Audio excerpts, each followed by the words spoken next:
pregunto, ¿no? ¿Qué vieron? ¿Qué vieron de lo que estuvimos comentando al inicio? Los dilemas que hay, jurídicos, regulatorios, con la salud, con la ética. ¿Qué ven?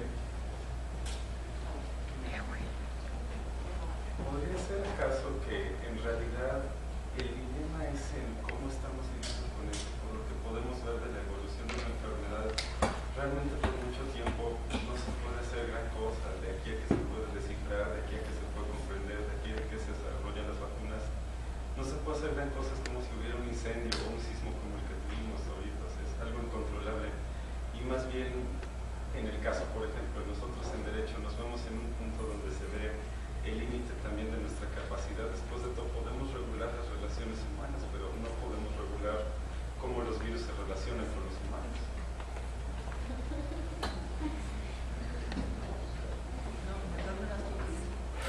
Yo digo, sí, efectivamente, no se puede regular cómo los virus se relacionan con los humanos. Sí hay cosas que podemos regular para evitar que las cosas se dispersen. Me decía la doctora que si eso puede pasar. Sí, por supuesto que esto puede pasar. Sí, es el miedo de la H5N1 y ahora de la H7N9. Esto es totalmente factible de que ocurra así. Y lo que sí podemos regular es cosas como las que ocurren ahí que dijo el doctor Schiller, que lo ponen entre la espada y la pared, ¿no? Pero bueno, sí se puede regular. ¿Cómo le hacemos para garantizar que haya distanciamiento social? Se podría regular. De hecho, hay mecanismos en México que permiten que eso ocurra. El Consejo de Seguridad General, que está en la Constitución, puede tener un acuerdo que diga que la gente se tiene que quedar en su casa. El problema es, pues, ¿cómo le hacemos? O sea, ¿cómo hacemos para que la gente se quede en su casa? O sea, no hay policías suficientes en ningún lado del mundo para que eso ocurra. Y puedes ver escenas, se podrían ver eventualmente escenas como estas. Mira, ahorita estamos ante una nueva cepa de virus que tiene hoy por hoy una letalidad de 20 y tantos %, alrededor del 20%, que es similar a lo que te plantean aquí. O sea que las cifras que aquí se manejan podrían ser eventualmente. No regulas, desde luego, cómo se transmite, pero sí regulas cómo evitar transmitir, o podrías eventualmente regular. O al final lo que les decía, si se fijan, el cocinero lo que hizo antes de ir a ver a otra persona, pues nada más agarró y se hizo así en la... Si hubiera habido una regulación que se siguiera, que es antes de que tú saludes a alguien tienes que lavar las manos y manejaste alimentos o lo que sea, y lo hubieran hecho, a lo mejor si la había, no hubiera contagiado a la gente, por ejemplo. No sé. ¿Alguien más? ¿Tiene alguna? Sí, por favor. Bueno, yo quiero comentar y voy a retomar un poco las palabras que había mencionado usted, doctora, al principio. Creo que eso es importante y faltaría aquí alguien más de contabilidad o un administrador. Tenemos que ver las cosas de una manera interdisciplinaria. A veces somos un poco celosos en nuestro trabajo. Por ejemplo, en el caso médico, pues nosotros vemos las cosas únicamente del aspecto clínico y médico. Sin embargo, hay implicaciones legales y hay implicaciones administrativas que con eso nos vamos a acercar a toda la gente. Entonces, es necesario que los médicos conozcamos esa parte también administrativa y legal, así como las personas que pertenecen a derecho conozcan también las implicaciones médicas y las administrativas, y se veía muy claro en la película. Cuando estaban debatiendo sobre cómo iba a ser la expansión del virus, quienes no estaban relacionados con el ámbito médico renegaban sobre las cuestiones que quería plantear la doctora, porque estaba fuera de presupuesto, porque implicaba otras cosas legales, etc.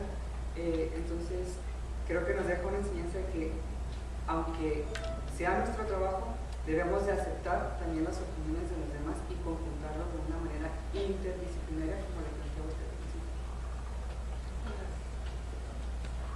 Ahorita que dice este punto mi compañero, me resulta muy importante señalar el siguiente punto. Él lo ve desde una perspectiva totalmente médica, humana, y por otro lado se contrapone y viene el choque de nosotros con el tinte político. ¿En qué sentido? ¿En qué país va a tener primero la medicina? ¿Qué país puede pagar más? ¿Qué país puede solventar más? Nos olvidamos de que a final de cuentas todos somos seres humanos que lo van a necesitar. Y si es cierto, tanto es una cuestión tan interdisciplinaria que yo lo estaba viendo tan jurídico de decir, sí podemos regularlo, pero no podemos regular todo. Podemos regular en cuestiones genéricas, pero no en cuestiones específicas. Yo lo estaba viendo así, ¿y lo humano dónde queda? ¿Dónde vemos la gente que los necesitamos todos? No quién puede más, no quién puede menos. A mi parecer, habrá países que sí tienen escasos recursos mínimos, absolutamente, que se encuentran en cuestiones devastables, pero en mi consideración, países que se están viendo involucrados, China, Estados Unidos, México, sí pueden solventarlo, pueden regular, pueden estar a la par, pero es cuestión de que los países, autoridades y lugares altos que ocupan personas como los que estaban representados, se pongan a pensar que no debemos de poner simplemente cuestiones económicas, sino cuestiones favorables también de asistencia rápida hacia la población en general, no solamente ver por intereses particulares y de altos funcionarios. Yo lo veo de esa manera. Sí. Bueno, ahorita usted refirió un punto importante sobre que hoy por hoy hay un tipo de enfermedad que más o menos se parece a la que ahorita observamos, pero mi pregunta en concreto es, ¿usted cree que México está preparado para poder, no, porque para poder enfrentar algún tipo de epidemia que se podría dar de esta magnitud o un poco inclusive más alta? Mira, te voy a contestar, ni México ni ningún país del mundo está preparado para enfrentar una cosa así, ninguno. Hay planes en México, sí hay planes, incluso se han hecho simulacros, y bueno, pues la prueba está, es que en 2009 pues había reserva estratégica, que se cerraron lo que se tenía que cerrar, se hizo lo que se tenía que hacer, mucha gente dice que exageraron, y qué bueno que aquí lo dicen, pues prefiero que digan que exageramos, a que hubiera habido quién sabe cuántos muertos si no hubiéramos sabido. La verdad que nos salió barato, porque el H1N1 resultó no ser tan letal o mortal como pudo haber sido. Pero para una magnitud de este tamaño, no hay ni un solo, o sea, si se te va a morir el 20% de los que se te enfermen, ¿qué puedes hacer? Si tienes 100, normalmente se estima que son susceptibles, que decían ahí cuántos son los que pueden enfermar, para influenza, no sé, para esta, que no se dice qué es, pero para influenza se estima que el 60-70% son susceptibles, más o menos en general. En un país como México somos 112 millones, serían más o menos como 70 millones de susceptibles. Déjame poner un escenario que no todo el mundo se va a infectar, porque pues no va a llegar a la sierra y no va a llegar, ¿no? Pero si infectan, ¿qué te gusta? 20 millones, 30 millones, se te mueren, en este caso, como está la H7N9, por ejemplo, el 20%. Estás hablando de 15 millones de muertes. ¿Cómo te preparas para eso? En este país se mueren al año por todas las causas de todo, como 500,000 de personas. Y en un año, eso ocurriría, las estimaciones y los modelos hablan de que eso ocurriría en 8 a 12 semanas. Lo cual lo vincula a lo que tú dices, no va a haber vacuna a tiempo. Eso de que la vacuna es la salvación no es cierto. Y lo dicen aquí con toda claridad, lo que va a servir es un poco eso que se insistió, que también se nos olvida: lávate las manos mucho, no andes en la calle, estornuda bien, no saludes de besos, etc. Es lo que va a servir, porque no va a haber producción de vacuna con suficiente rapidez, no va a haber. Digo, por lo menos con la tecnología que hay hoy, el que es 9 de mayo del 2003, no sé si dentro de 6 meses, un año, que no es así, porque la tecnología lamentablemente se ha estado buscando cómo acelerarla y lo más que se ha ganado es 2-3 meses. Para influenza estoy hablando, mejor para otras cosas, pero pues si estamos preparados, mira, creo yo que desde el punto de vista de diagnóstico y de laboratorio y de vigilancia epidemiológica, por supuesto que estamos preparados. Hay cosas que mejorar, sin duda, pero mira, es muy claro, en cosas reales, casos de sarampión, aquí somos capaces de detectar un caso importado de sarampión de Inglaterra, nos acaba de pasar, unos estudiantes que vinieron de Inglaterra y se detectó uno. No quiere decir que no hayan pasado otros 10 que a lo mejor no detectamos, pero sí detectamos uno. O casos de otros, en fin, hay muchos ejemplos de que sí el sistema sí está preparado, la capacidad de los laboratorios se mejoró mucho a raíz de 2009, pero también estamos preparados, que se detectó el virus, se mandó a Canadá y nos dijeron, ese es nuevo. Pero así estaba establecido en los protocolos, ¿por qué? Ustedes vieron ahí que hay una cosa que sea BCL3, BCL4, ¿no? Aquí en México tenemos BCL3 y no se justifica, a mi juicio, tener BCL4. De hecho, solo hay 9 países que tienen BCL4, que son el G7 más Australia más Rusia. Son los únicos. por el costo, no está justificado, y lo que hace es que es lo que nosotros tenemos convenios justo con el CSE y con Canadá, de que si hay una muestra que no veamos qué puede ser, se les manda, y fue lo que pasó en 2009. O sea, Aquí hay otra pregunta de la doctora. Sí, si quiere primero los alumnos, sí, primero los alumnos. Pero yo tengo otra pregunta. ¿Cómo puede en este caso el Estado controlar la situación en el supuesto de la información? Porque sabemos que la información en este tipo de casos resulta ser muy importante para conservar la paz y que no exista un caos terrible, ya sea bancario, ya sea en alimentos, ya sea en otros aspectos de la vida del ciudadano. Entonces, por eso, ¿qué tipo de mecanismos pueden implementarse para que no para controlar toda la cantidad de personas que se están infectando en una epidemia de este tipo y no causan tanto alboroto? pues mira, yo creo que aquí hay un dilema, yo creo, justificado de manejo de información, pero te puedo decir que hay estructuras formales. Hay un Comité Nacional para Seguridad en Salud. La Dirección General de Epidemiología es una instancia de seguridad nacional, en donde en teoría se puede manejar la información, pero yo creo que lo más importante es informar, sobre todo en estas cosas. Si no informas y dices a la gente qué hacer, el peor error, y lo que pasó con SARS, que fue lo que hicieron los chinos en 2003, había y sabía que estaba, y se tardaron como 4 meses en decir que tenían un problema, y lo único que lograron fue que se dispersaran. Entonces, más bien lo que hay que buscar es cómo hacer información efectiva, porque también lo vimos en 2009. Parte de las confusiones del inicio fue, es que hay 50 muertos, no son 50, ahora son 20, no son 20, ahora son 30, no son 30. Cuando tú eres inconsistente en el manejo de información, pierdes credibilidad, y cuando pierdes credibilidad, ya vale.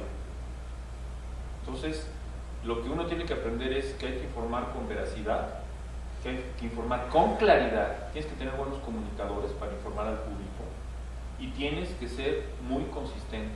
Si dijiste que se murieron 10 y traías 8, pues te aguantas porque vas a llegar a 10, pero ya no dices, no eran 10, eran 8, porque entonces ya perdiste la credibilidad. Es un asunto de credibilidad, y yo creo que no es un manejo de cómo decirle, yo creo que decir las cosas como son, pero lo más importante es que hay que informar en la etapa pre para prepararnos. ¿Quién más? Así que Buenas tardes. Pues yo tengo una pregunta para los abogados, pero antes de eso quisiera hacer un comentario.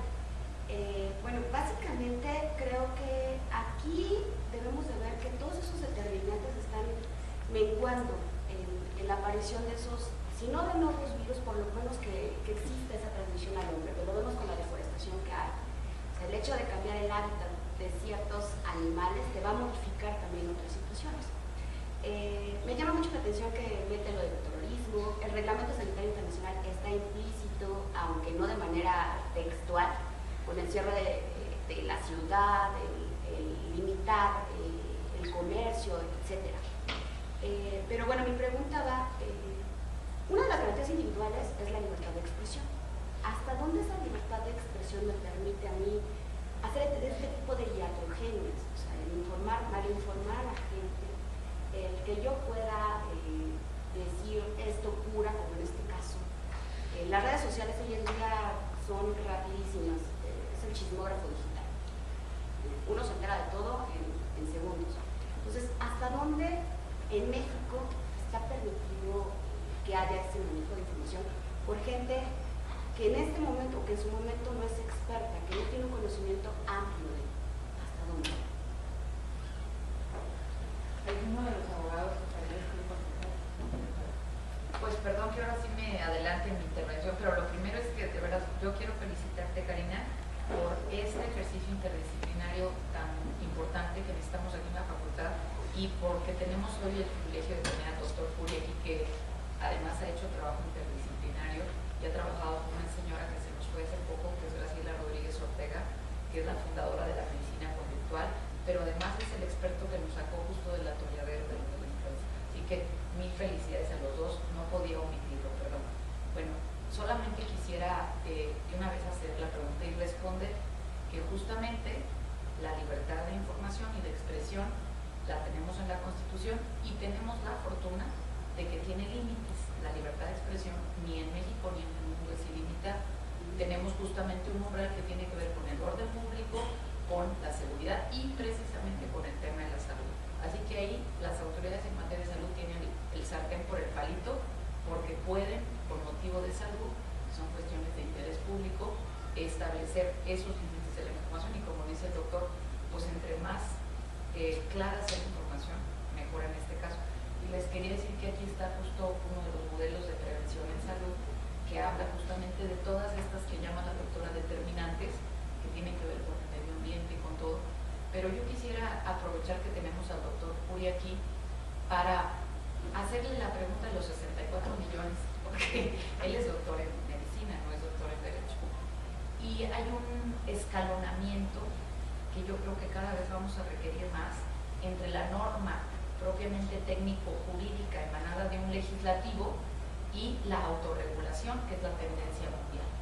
La autorregulación que tiene que ver con códigos deontológicos, con comités de ética, con comités de ética jurídica, con comités de bioética en los hospitales y en los lugares, y yo creo que por allí habría mucho que decir. Yo le pediría al doctor una opinión en ese sentido, con el escalonamiento y el propiciar códigos deontológicos que, aunque no tengan una obligatoriedad general, van generando acuerdos entre los dos. Y la segunda, que es donde yo vería el problema más fuerte, y aprovechando tener al doctor aquí, lo que preguntaba el compañero, yo estoy en desacuerdo con decir que poco se puede hacer. Yo creo que lo que hay que buscar es cuál es la parte de cada quien, buscar qué puede hacer cada disciplina y cómo le podemos hacer para escucharnos juntos, que es la interdisciplina. Eso ya es mucho hacer, porque si tenemos que no podemos hacer, pues ya acabó. Pero la pregunta es el tema del mercado y el Estado, porque mi duda cabe, ¿qué estamos haciendo en México, doctor, en el CONACYT y en las instancias de alta investigación para dedicar dinero a esa investigación de alto nivel y tener capacidad de desarrollar productos propios? ¿Cómo andamos en México en el nivel de desarrollo tecnológico para ese tipo de cosas y hasta qué punto dependemos de los laboratorios Pfizer y de los de Canadá y de los...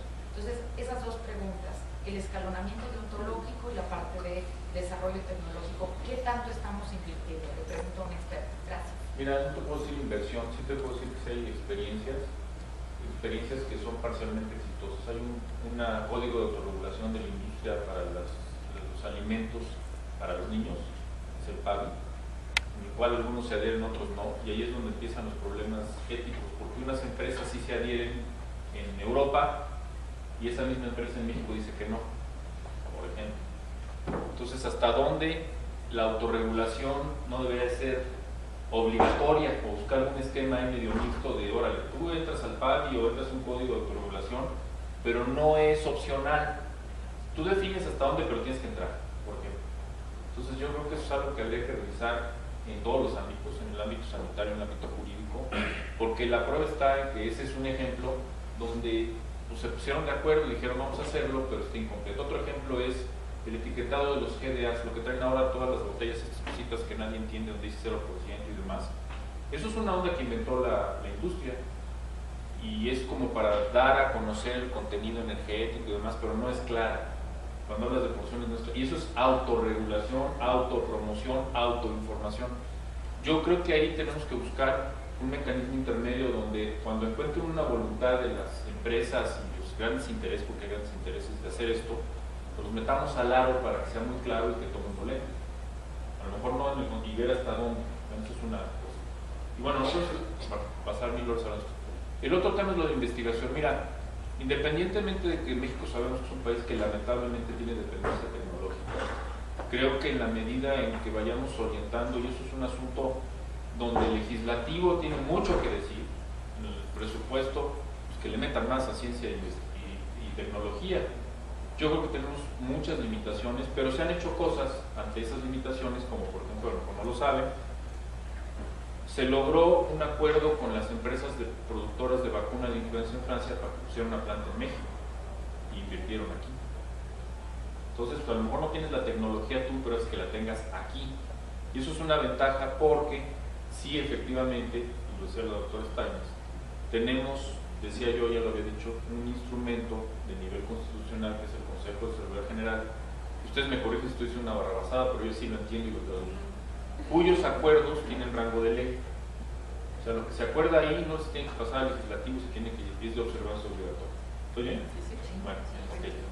Entonces, en ese consejo, donde participan una serie de instituciones, muchas, y de todas índoles y de muchos sectores, puede definir que, por ejemplo, si hubiera otra pandemia de influenza, se embargara toda la producción de esa planta que está aquí en México, aunque no es de los mexicanos y la tecnología es importada, y que toda la vacuna se usara en México, por ejemplo. Y lo puede decir el Consejo de Seguridad Nacional, por ejemplo. ¿Qué opino en términos generales? Hace muchísimo falta el desarrollo el financiamiento adecuado de la investigación. Hay buenos esfuerzos, yo creo que se han quedado un poco truncos, porque no hemos logrado vincular la investigación con el desarrollo comercial justamente. Entonces, pues de pronto se empieza a hacer ciencia totalmente desvinculada en un país donde no nos podemos todavía dar ese lujo, creo yo. Aquí vamos a buscar hacer buena ciencia y buen desarrollo tecnológico para resolver problemas nacionales en todos los ámbitos. Y ha habido esfuerzos. Acá se recordarán que se han hecho fondos sectoriales en CONACYT y que se hagan las 5 prioridades y los megaproyectos y demás. Y creo que hay avances, pero tenemos muchísimo que hacer, y ahí sí me parece que no es solo el Ejecutivo que mande una propuesta de presupuesto de egresos, sino el Legislativo, que se supone que está para hacer leyes y para ver estas cosas que son prioridades. Se debería de ver cómo financia más o cómo se da una proporción mayor del Producto Interno Bruto para el desarrollo de ciencia y tecnología. En todas las áreas, porque hay ciencia y tecnología en las humanidades, hay ciencia y tecnología en las básicas, hay ciencia y tecnología. Porque de pronto me piensa, es que solo para desarrollar. No, también en las humanidades hay posibilidades de hacer cuestiones de investigación para contribuir al desarrollo de este país. Seguimos dependiendo tecnológicamente, sí, lamentablemente. La verdad.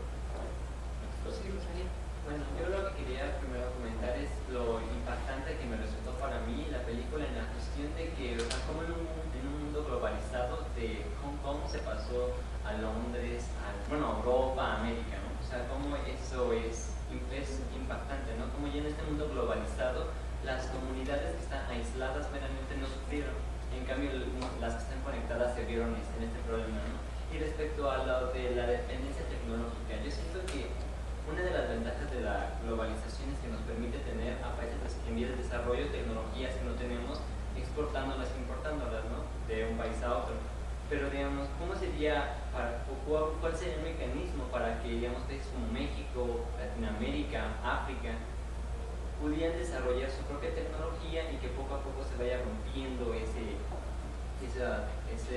necesidad de estar dependiendo de tecnología extranjera, ¿no? O sea, necesitaría inversión, nuevas normas o, digamos, o romper un poco con esta idea de un mundo globalizado. Yo te diría que lo que se necesita, lo primero son recursos humanos capacitados de alto nivel y bien pagados.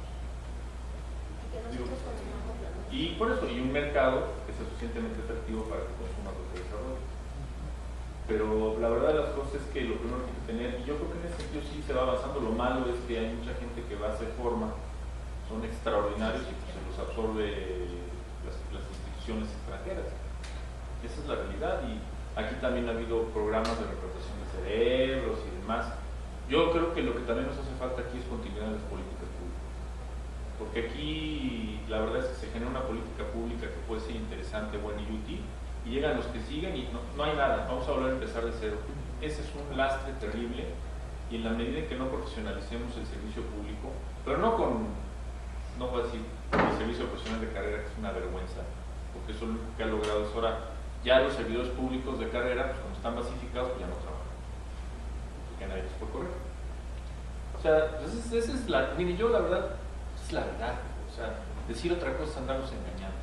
Entonces tenemos que volver a buscar una profesionalización de los servidores públicos para que haya continuidad, sobre todo en los niveles técnicos, pero no a costa de que dejen de trabajar, porque como ya se sienten seguros, y eso tiene que ver con esquemas de evaluación y esquemas de incentivos reales. Muy fácil, les voy a poner un ejemplo, porque lo viví. Como dijeron en mi currículum, yo estuve 3 años en iniciativa privada, allí era facilito. El objetivo era llevar esta agua de aquí para acá, y nos poníamos de acuerdo mi jefe y yo. A medio año me decía, ¿cómo vas? Pues voy por aquí, pues apúrate, porque si no llegas. Si yo llegaba, no solo me pagaban lo que me tenían que pagar, sino además, mira, como llegaste y te pasaste, te voy a dar 20% más. ¿Tú crees que yo no estaba motivado a mover el agua de aquí para acá? Sí, ¿verdad? Si me quedaba aquí, ¿sabes que me decían? Oye, no llegaste. Bueno, para el año que entra, ¿dónde lo vas a mover para acá? Perfecto. Y si no llegaba, ¿qué crees que pasaba el año que entra? Pero coge tu cheque y vete a ver quién te contrata. Eso, y era clarísimo, porque era explícito, claro, abierto, sin dudas. Eso en las instancias de gobierno no pasa. No importa que yo tenga que llevar el agua para acá. Si no lo hago y nadie se da cuenta, pues echar literalmente hasta que me jubile sin mover el agua. Y si lo hago hasta acá, y lo hago todavía más para allá y traigo más aguas, no crees que van a agarrar y van a decir, oiga, como hizo tantas cosas también, le vamos a pagar el doble, va a un incremento. Entonces, hay dos motivaciones fundamentales para que la gente actúe. Y la estoy sobresimplificando, pero a lo mejor hay más. Pero es miedo y dinero. Ahí se los dejo. ¿Por qué creen que la gente respondió cuando la pandemia? Y se lavaba las manos y se ponía el tapabocas, que les dio miedo. ¿Alguna otra pregunta? ¿Comentario? Bueno, pues ya es hora de irnos a comer, pero antes de eso, un fuerte aplauso.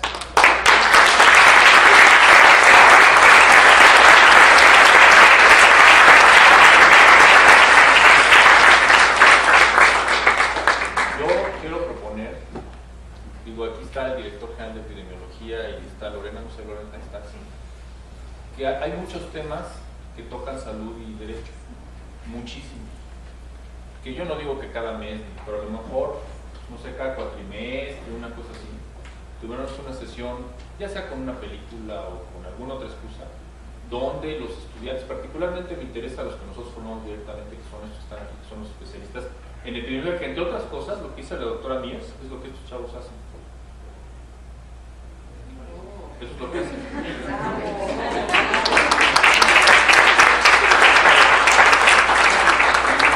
Estos jóvenes que ahorita están en su formación ya de especialistas, cuando por ejemplo hay un brote y acaba de haber uno de meningitis en Baja California, son los que van a ver quién fue el que se infectó, de dónde salió, esto que vieron.